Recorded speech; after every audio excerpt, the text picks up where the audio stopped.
This is a game I've been excited for a good while. This is Coaster Park from Pandasaurus Games. This contraption you see in front of you is one of the many combinations you can come up with, although this one in particular, we have words to talk about with it. But this is the latest retro here on the Dice Tower. I'm Brian Drake. Let's take a look at Coaster Park and the two games that come inside. Two games? What are you talking about, Brian? You'll see. Let's look right now.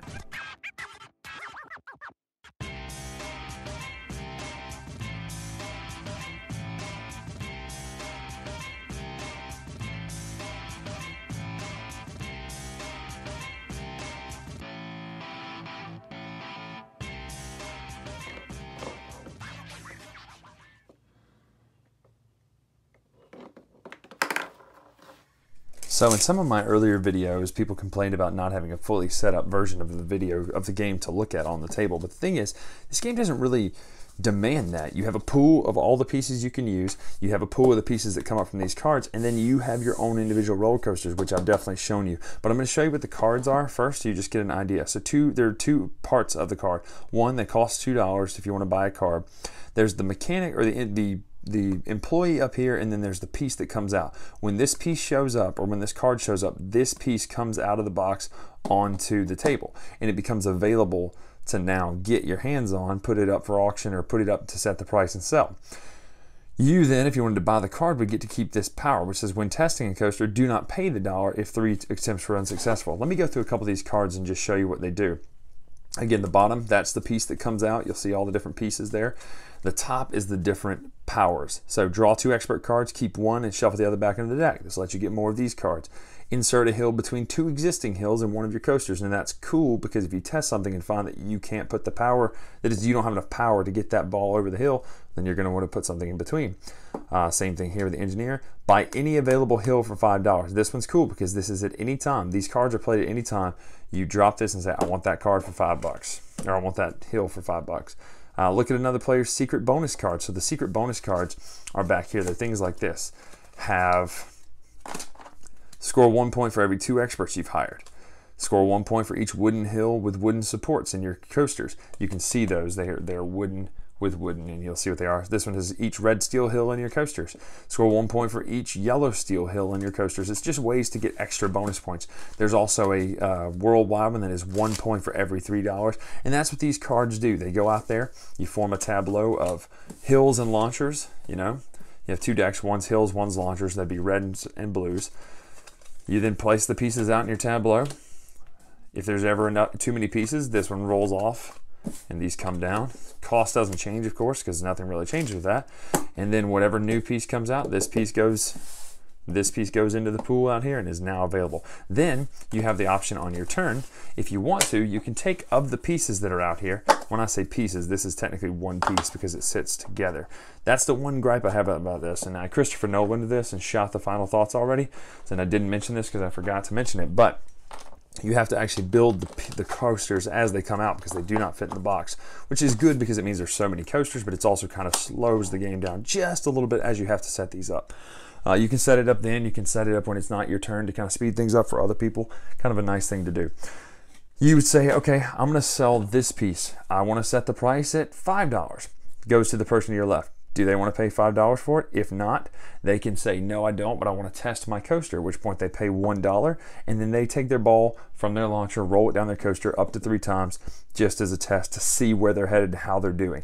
If they buy it, this piece becomes theirs, and you get the money. That's it.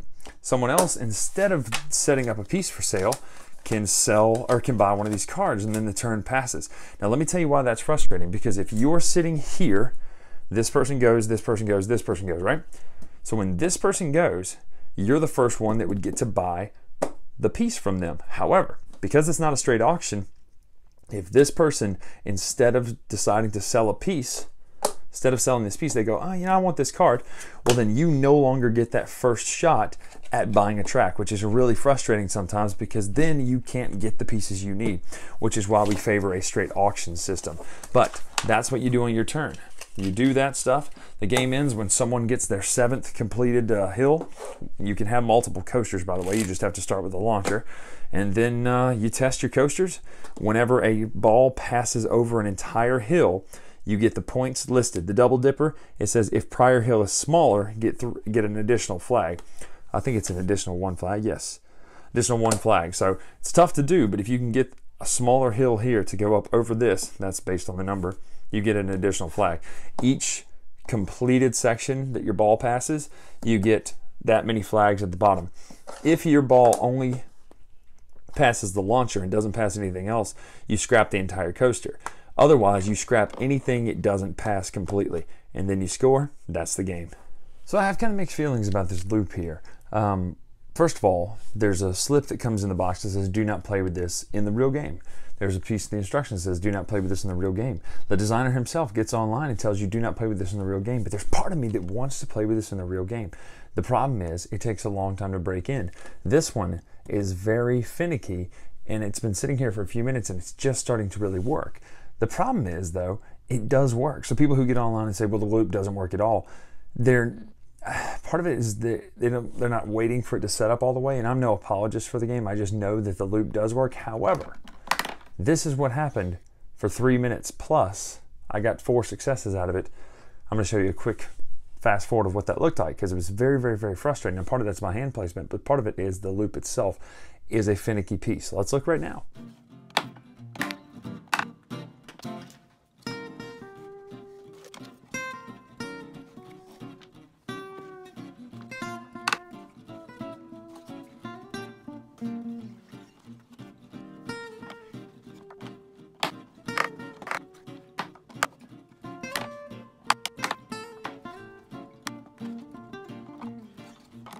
So that's what happens with the loop. The problem is it's really cool. It's a really cool piece of physics to know that you're able to connect this piece to this piece and then on.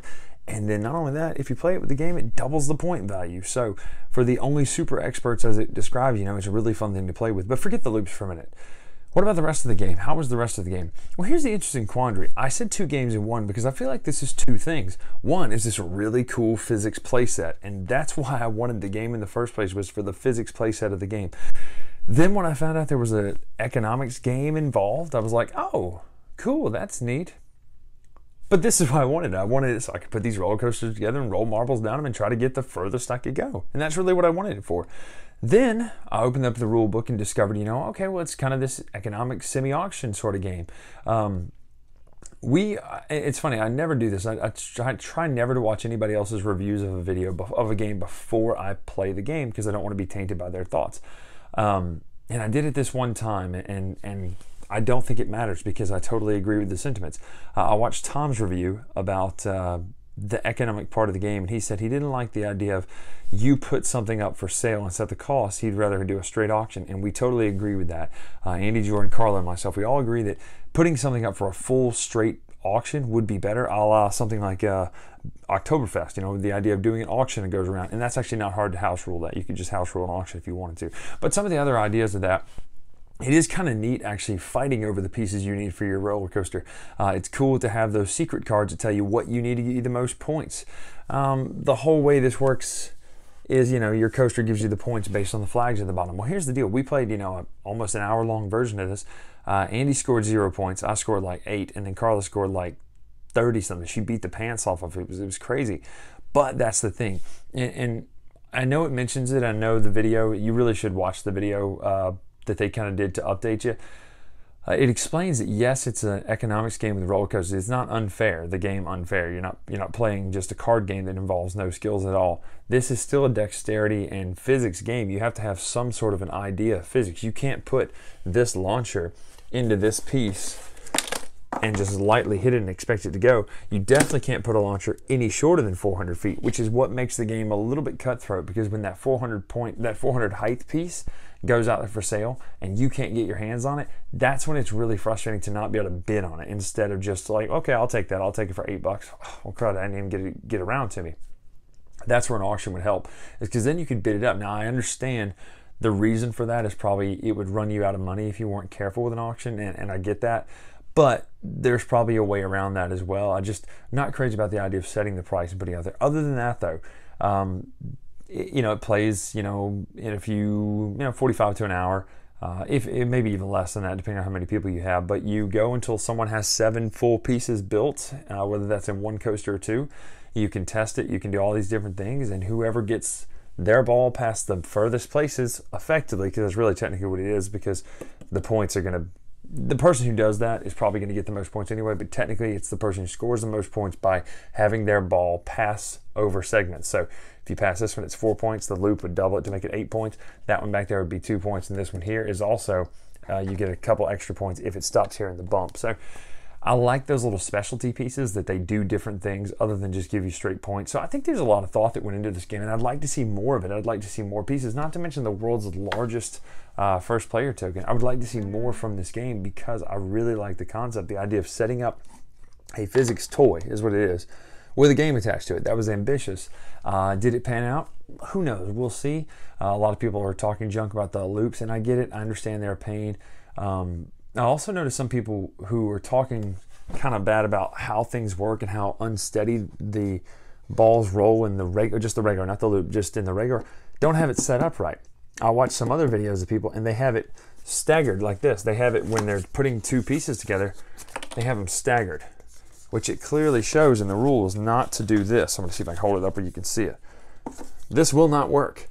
And if you wonder why your ball keeps jumping out, that's your problem right there. And I've seen quite a few videos and things like that where people are doing that. You clearly put the new piece on the outside of the old piece, making a channel. That's just the only way it's going to work. Otherwise, it will not work. Your ball will shoot out of there, and you'll be really frustrated considering you only get 3 times to test it per time you test. Now, that's Coaster Park. Those are kind of the thoughts. It's hard to distill this down because it is 2 things. It's not just one thing. So, you know, take that from it what you will. The physics part of it is really great. The economics part could use some tweaking.